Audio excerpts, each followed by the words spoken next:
Doctor, we must quest! What was that? Patreon commission review. This one, a little bit of a Doctor Who oddity. Infinite Quest. So, this is technically it's a series. Like, all put together, it's about 45 minutes or so. But this was a series of about 3 to 4 minute long, short little bits of animated storytelling with the Doctor and Martha. And when all strung together, as I said, equals about a normal episode's worth of stuff. And I think they were originally released on the web. I can't remember now. I have seen this before, and I remember not thinking too much of it. It was one of those things that I checked out actually pretty early into my getting into Doctor Who because it was kind of contemporaneous, or at least close to it. Because as a reminder, I started watching the show as it aired with Series 4. So I had, caught up through Martha, and, this was recent to that. And I remember checking this out and going, what was that? Having now rewatched it, it's better than I remember it being. I think there were a couple things with when I watched it before. The first is that I think I just did not gel with the animation style at all. And I still don't really like it. I'm not going to big up the animation style, but I got over it. I got over it the same way that I got over the animated recreations of Classic or the Schalke Doctor. Like, I don't love this. If you were to make it from scratch, I'd want you to do something else. But I also understand that you were working with no freaking budget. So this is what we get. I'll live with it. So getting over that helped. Also, I don't think I gelled with its overall tone. This is kind of presented a little bit as a pirate story, actually. Pirates are a recurrent theme. The main villain of it, Balthazar, voiced by Anthony Stewart Head, which was a nice bonus. But he's very pirate-themed visually. He has like a mechanical bird and everything, and the various people who the characters run into have a piratiness about them. Like, well, the first, this sort of captain of this ship is very flat out piratey, right down to the fact that having a crew of skeletons working for her. And the Doctor even kind of poses as a pirate at one point. So there's an overall piratey feel to it, which I don't know why I forgot that was the case, because I'm kind of a sucker for pirates. I like pirates. They're fun. And this is pretty fun. I'd say, actually, the best thing about it is I really love the dynamic between Martha and the Doctor in this. This actually, in a lot of ways, exemplifies what I kind of wish more of Series 3 was in terms of their dynamic. Because, since it's only 13 episodes and Martha's only in the one series as the full-on companion, there's a lot of it is spent with her, like, first initially getting her footing, and then she starts pining for the Doctor and has her emotional baggage around that. And this is what I find a lot more interesting, which is, like, yes, there's still little hints to, like, her crush on him and everything, but it literally is just kind of, like, hinted at. For the most part, what we're dealing with here is this dynamic where she holds her own. She will figure some stuff out ahead of him, and she's not super over-impressed with him. Like, he'll do something, he'll almost feel like he's pausing for applause, and she'll be like, yeah, whatever. And I love that. I absolutely love that. That's what I would really have liked more of their dynamic to have been in the show proper. Like, it's there in bits and pieces in the episodes we got, but it's kind of like right down the line, right on the bullseye of what I like their dynamic to be. It's exactly that in this. So, like, that was a really fun thing to discover. The overall plot. So we start out with this, again, piratey sort of villain, Balthazar, who is going to destroy the Earth. A tiny little visual touch that I actually really love is when he's looking down on Earth, he's looking down on Africa. Do you know how rare that is, as opposed to having the view be America or even Europe? Like, Africa front and center? That's just kind of nice. Tiny touch. But Martha and the doctor stop him pretty casually. It's not that hard to do. I think that might have been part of my problem with it when I watched it when I was younger, because ultimately Balthazar is not that intimidating a figure. Honestly, none of the villains are. Nobody really feels like that much of a threat. That might have been part of my issue, but I think I'm willing to let it go now because I was able to get more into the rollicking adventure feel of it. But after they defeat Balthazar, they sort of find these hints to what it was he was after, which is something called the Infinite. The Infinite is a thing that if you can find it and attain it, it will grant your heart's deepest desire.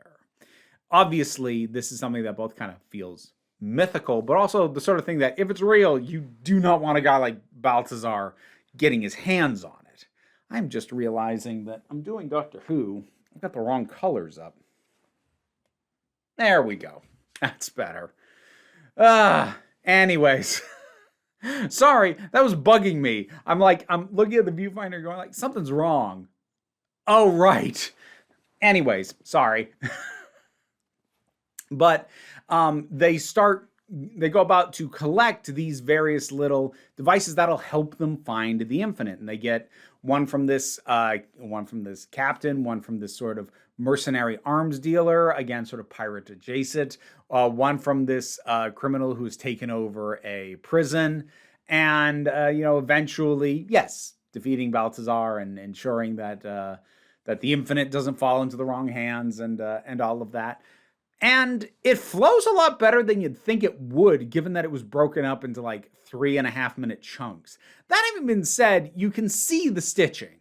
Like, you can tell where episodes broke because there's going to be a fade down, fade up, and often somebody will get knocked out. Martha will get knocked out, and then we'll come back when she comes to, or the doctor will get knocked out, and it'll go dark and come back up. So like there's little fade down, fades up, so you can spot the stitching. And when it is all assembled, it is kind of a breakneck pace at times, although not as bad as you might think, because each segment sort of deals with what it's dealing with pretty well.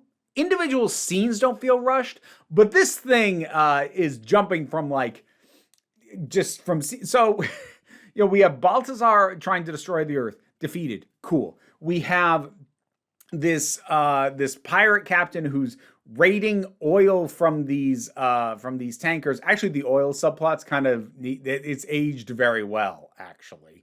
But anyways, you have that, and of course she almost kills the doctor and Martha, and then they end up on this completely different planet with this arms dealer and this bug queen, and then they end up in this prison with this guy who's taken it over, and then they end up having to deal with Balthazar again. So it is breakneck speed, but not in the sense that like scenes are rushed, just in the sense of like, and then this, and then this, and then this, and it's like, slow down. It feels like you just chugged a whole bunch of pixie sticks and are having too many ideas. Just hold on. So the individual settings do have a tendency to either ramp up or wrap up quite quickly. Like with especially the pirate captain and the arms dealer, they basically die off screen. This does get accounted for as to why this happens, but it does feel a little bit like a narrative contrivance, so they didn't have to take the time for the doctor to have to defeat them properly, and they can just get to next location right away. So it is cramming a lot of stuff into a small space, but again, overall, it flows a lot better than you'd think it would, considering how this thing was made. And if you can get over the look of it, and honestly, it's not the art style so much as the animation, especially on the mouth movements. Pretty much everybody who isn't the Doctor and Martha looks better. And a lot of that has to do with the fact that a lot of them just don't have typical mouths.